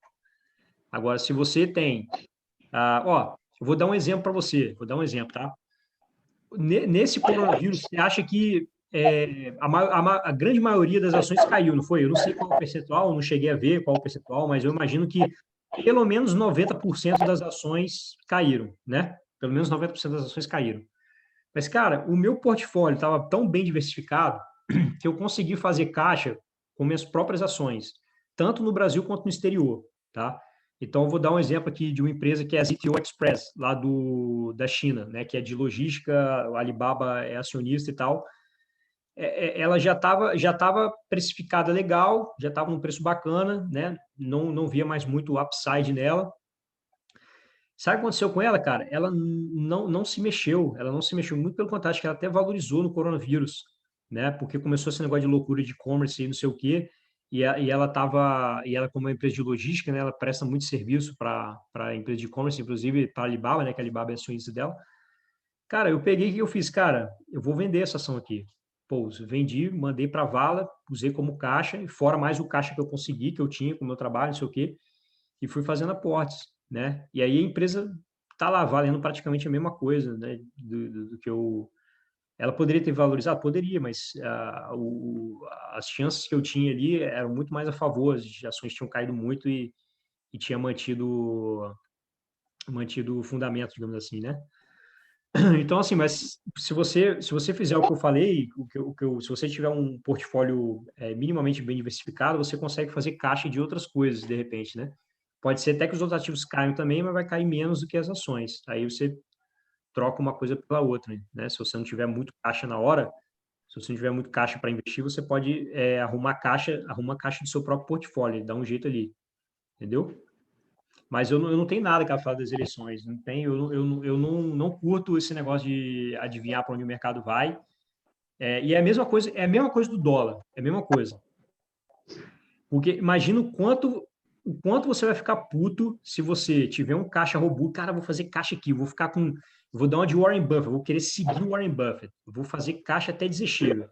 Aí você fica lá com 20%, 25% do seu patrimônio em caixa. Beleza, você tá bem pra caramba, tá com caixa à vontade. Aonde que você vai remunerar esse caixa? Você vai remunerar esse caixa mal pra caramba, porque no Brasil tá com juros baixos, no exterior, mundialmente falando, tá tudo com juros baixos. Então, uma situação, quando você tinha caixa anteriormente, né? No Brasil, com a Selic a 14%, é uma coisa. Você fazer caixa com Selic de 2% é outra. É o único ativo ali, né, que vai te proteger de oscilações, é isso aí. Aí, beleza, você fez um caixa robusto pra caramba. Vou esperar as eleições. Cara, se não acontecer nada nas eleições e continuar as ações indo para cima, você vai ficar indignado com você, porque você vai ficar aquele caixa parado ali, eternamente pensando se você continua deixando aquele caixa ou se você pega e compra as ações que estão cada vez ficando mais caras. Ou seja, você tinha um caixa, você tinha a oportunidade de comprar as ações, você optou por não comprar porque você queria fazer caixa. Aí as ações continuaram subindo. É a mesma coisa que eu falei do dólar com você. Aí você vai ficar mentalizando aquele negócio. Caramba, e agora? Meu caixa aqui não está rendendo porcaria nenhuma, eu estou com um caixa gigante e as ações continuam subindo. Né? E aí você perdeu a oportunidade e você simplesmente fica naquela. Você fica travado, cara. Você fica travado, você fica pensando aquilo o tempo todo.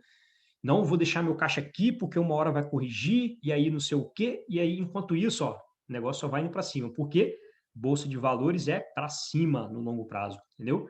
É muito mais fácil. A bolsa passa muito mais tempo indo para cima do que para baixo, tá? Então, de novo, voltando outra vez naquilo que eu falei, cara, joga a favor das probabilidades, não contra. Se você sabe que a bolsa, a maior parte do tempo, ela está indo para cima, não tenta acertar as quedas que você, a maioria das vezes, vai se dar mal. Você pode se dar bem? Pode. Aleatoriedade. Por sorte, você se deu bem. Fez o caixa, caiu o mercado, você foi lá e pô.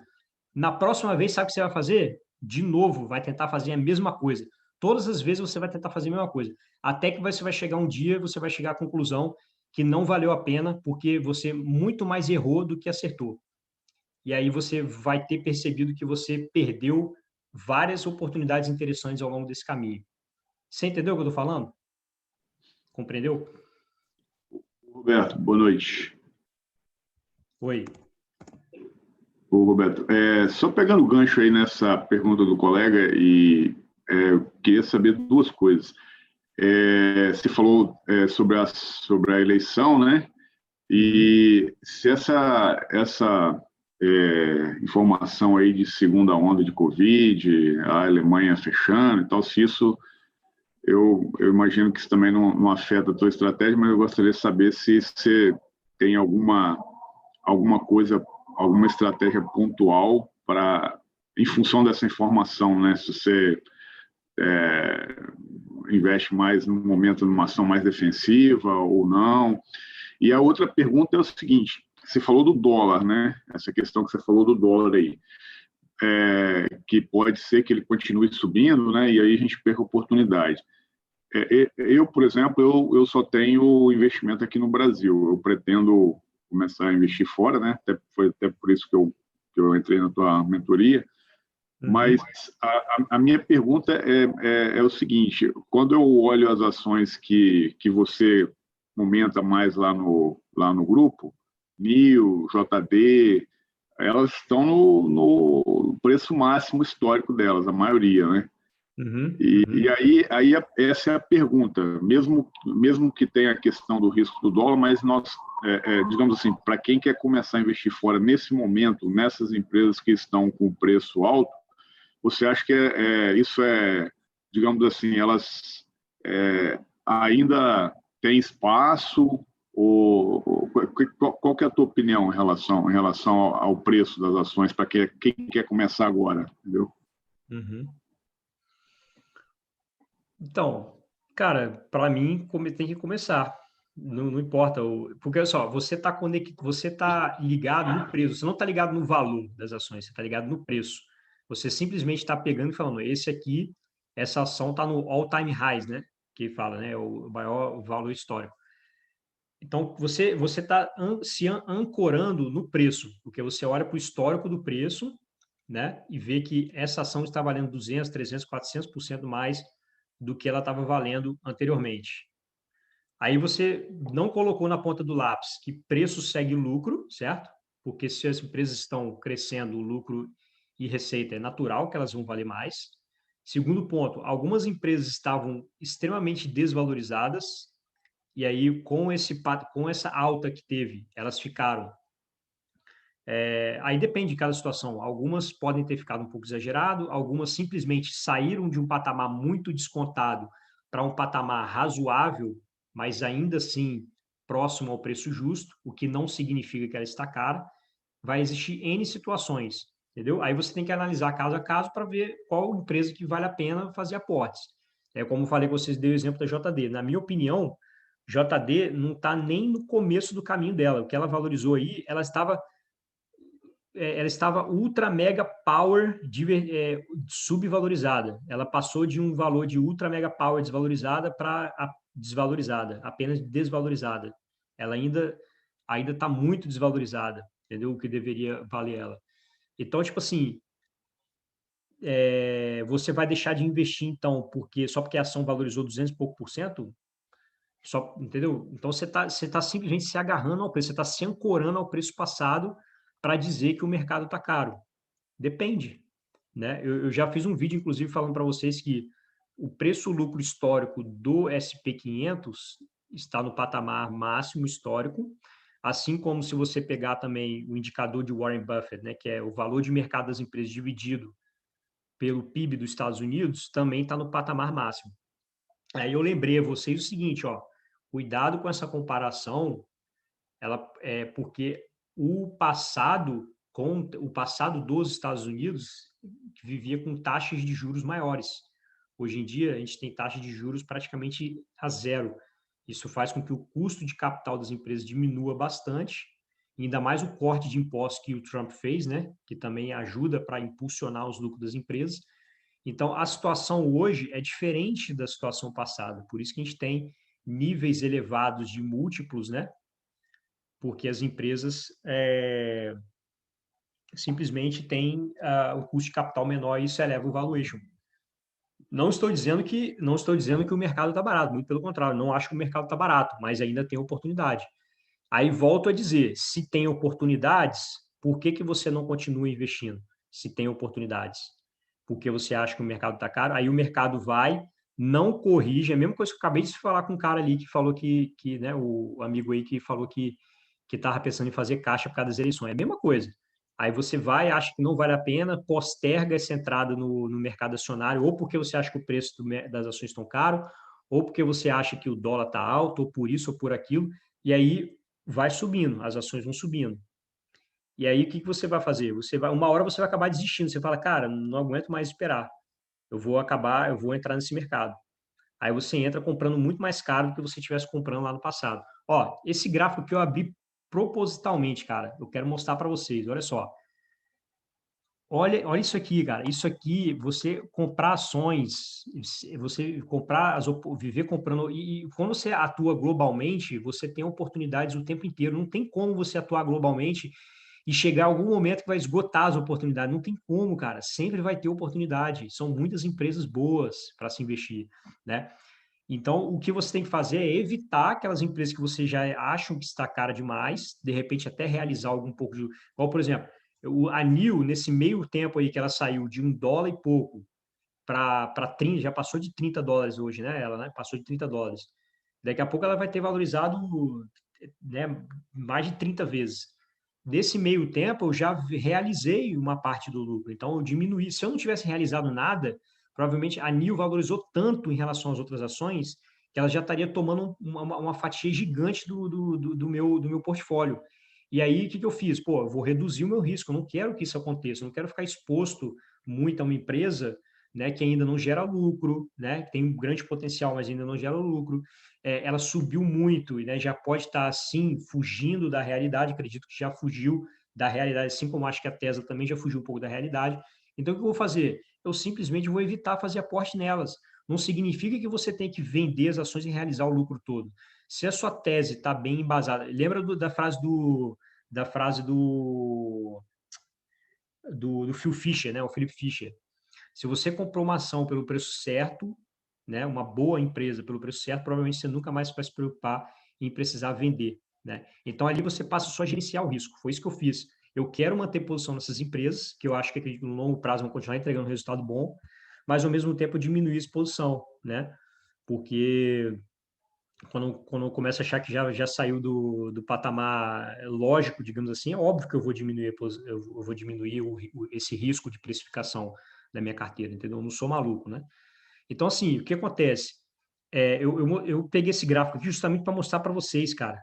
Aí, olha só, o mercado, ó, esse mercado aqui, ó, teve 70, ó, imagina isso aqui, ó, vamos pegar esse aqui que é o melhor exemplo. O que significa isso?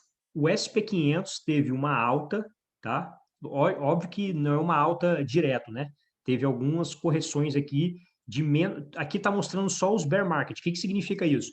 Está mostrando só as vezes que o SP500 caiu mais de 20%. Ou seja, todas as outras quedas que está mostrando aqui são de grandeza menor do que 10%, tá bom?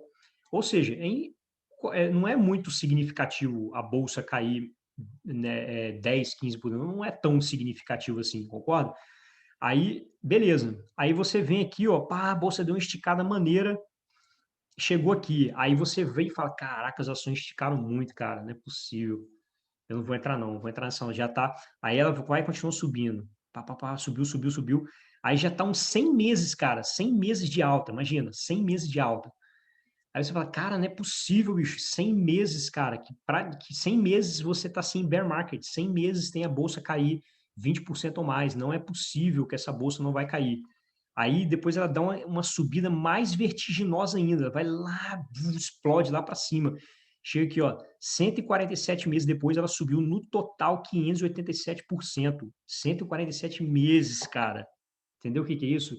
De mercado de alta. E aí depois ela vem um mercado de baixa aqui. E detalhe, esse mercado de baixa, qual é da onde que esse mercado de baixa vai fazer com os preços? Vai sair desse patamar aqui para esse patamar aqui, você acha? Você acha que vai acontecer isso? Sair daqui de cima para cá? Não vai nunca, cara. Vai sair daqui de cima, vai cair para cá, nessa região aqui. Ela não vai voltar para cá mais, cara. Não vai. É uma coisa que é uma oportunidade, ó, perdida no tempo. Nunca mais vai voltar. Você tá entendendo? Então, esperar bear market, na minha opinião, esperar bear market, esperar desvalorizações expressivas para você usar o seu caixa, você está jogando totalmente contra a probabilidade, você está jogando contra, entendeu? Não faz sentido nenhum, tá? Então, esse gráfico aqui explica da melhor maneira possível, né, que isso não é uma boa estratégia.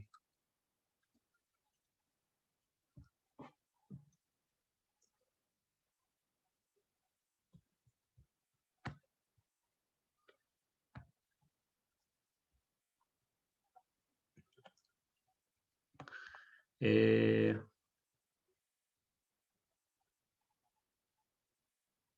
eu ver se tem mais perguntas aqui. Rafael falou, quero tirar dúvidas sobre ETF. Como funcionam os dividendos? É mensal, trimestral, varia de ETF para ETF? Geralmente é trimestral. Eu não sei se tem diferente, né? Não sei se tem ETF que tem pagamento com outra periodicidade, mas eu acredito que a grande maioria deve ser trimestral, tá? Quer ver? Deixa eu ver se eu acho aqui alguma coisa.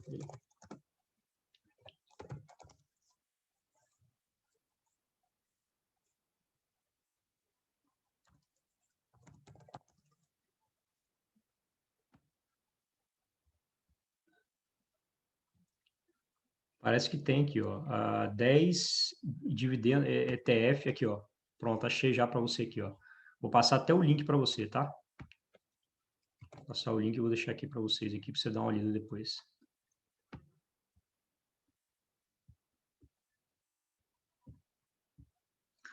Ele cita, parece que tem 10 ETFs aqui que está citando que fazem pagamento.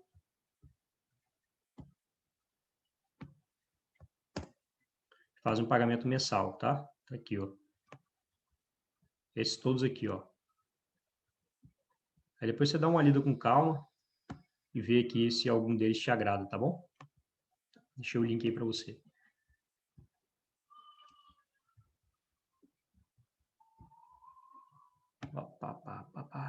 E aí, galera, gostaram da aula hoje? Estão gostando da aula? Gostaram? Acho que foi válido? Dá o feedback aí para mim, para eu saber. Com certeza, cara. Essas aulas suas aí tá demais, velho. Tá melhor do que essas mentorias aí. Valeu, mestre. Obrigado, cara. Deixa eu ver se tem mais alguma coisa aqui. Qual ETF você recomenda passar por essa eleição mais tranquilo? Então, aí você pode, se você quiser fazer a estratégia do Ray Dalio, né? Que é você aumenta a sua probabilidade de você ter menos oscilação, né? Quando você tem várias classes de ativos. Depois eu vou passar para você, vai lá no meu YouTube, digita lá, procura um vídeo que eu falo como montar a carteira do Ray Dalio com 5 ETFs. Vai nesse vídeo lá no YouTube, no meu canal, que lá você vai ter uma ideia de como você pode montar um portfólio com vários ETFs de várias classes.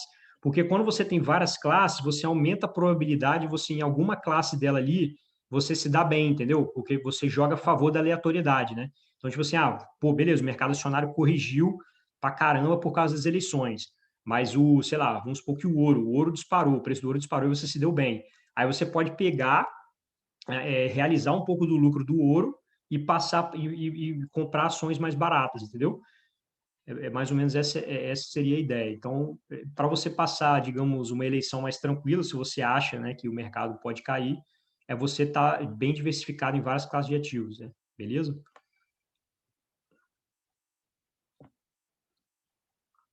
Ele perguntou como acessar a aula anterior. Eu coloquei lá o link, até porque talvez você entrou depois. Eu vou colocar outra vez o link nos grupos da primeira aula, tá? Tá gravado lá já. Para facilitar depois para vocês, eu vou criar uma página, vai ficar melhor para você. Eu vou criar uma página. Dentro dessa página da internet vai ter todas as aulas ali, tá bom? Vai ficar mais fácil para vocês acessarem depois. Ele perguntou como analisa o IR IR da empresa que você colocou aqui? É IR ou LR? E o que mais importante analisar do IR da empresa? Tá. No caso, você está falando do site do Relações com Investidores, né? RI, né? Relações com Investidores. Então, tem muita informação lá, cara. Quanto mais você puder olhar, é melhor, entendeu? Quer ver? Deixa eu tentar ver se eu pego um exemplo aqui para vocês. É legal que tem algumas... Vamos pegar o STAG. O STAG é um REIT que tem bastante informação. Vou pegar o site deles aqui. É um REIT industrial, né? Inclusive um REIT bastante bom. Depois, a próxima aula eu vou ensinar para vocês, tá, pessoal? A gente vai fazer só sobre ETF, tá? STAG aqui.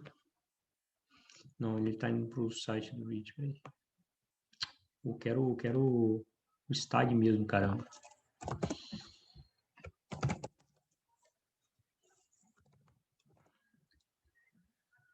Aqui, STAG industrial. Aqui, entrei no site aqui. Aí você vai na parte de...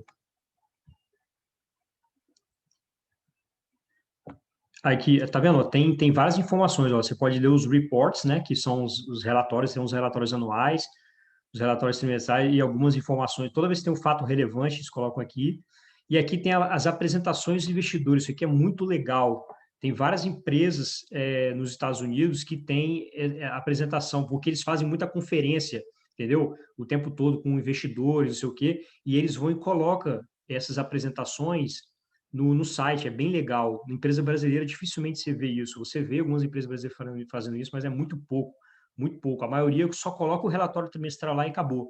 E quando você vai nessas apresentações aqui ao investidor, geralmente ele fala de projetos futuros e tal, né? Porque ele está fazendo uma apresentação para investidores, então ele quer dar um panorama, né, sobre como a gestão está vendo o futuro da empresa, entendeu? É bem legal. Aí você entra aqui, ó, e aí, né, ele vai fazer toda um panorama sobre o negócio, tá vendo?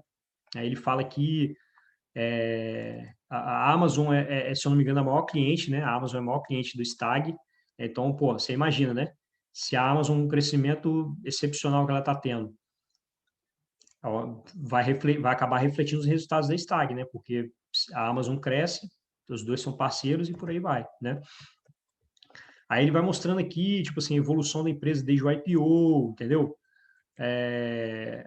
Tá vendo a questão do crescimento, como é que foi a questão do external growth, crescimento interno. Internal growth é o orgânico, né? Que a gente chama de orgânico, como eles cresceram e fazendo coisas internas, né? Como se esquecerem externamente, geralmente é aquisição que pode fazer, tá vendo? Acquisition aqui, ó.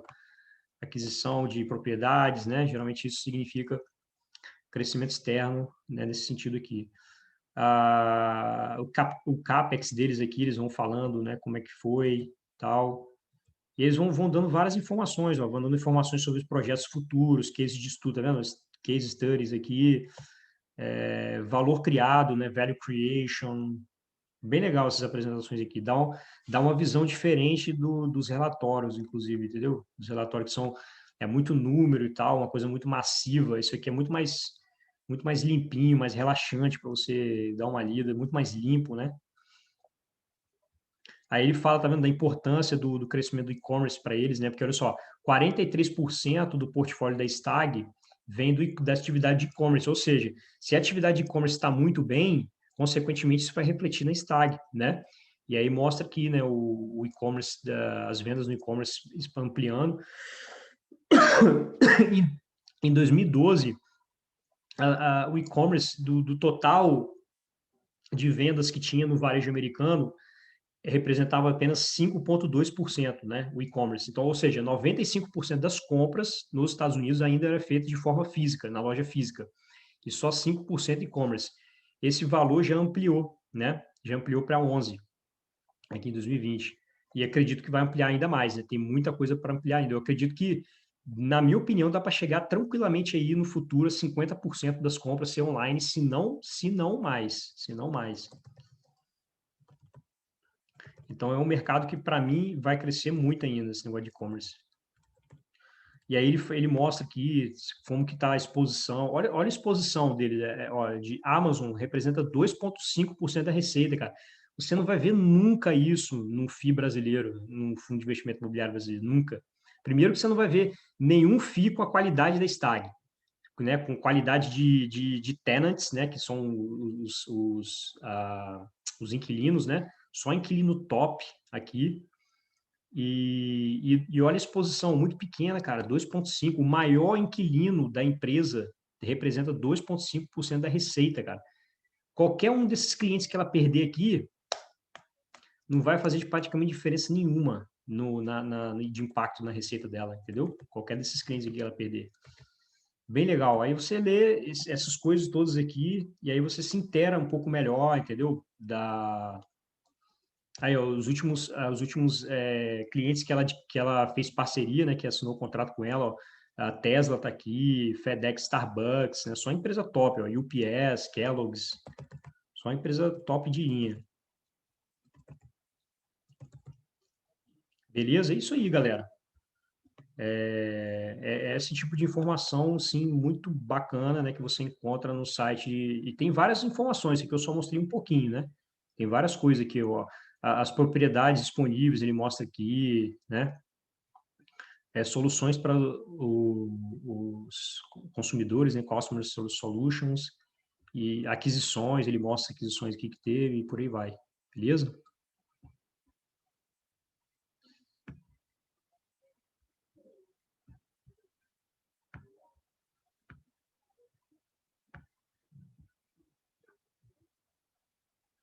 Entendido?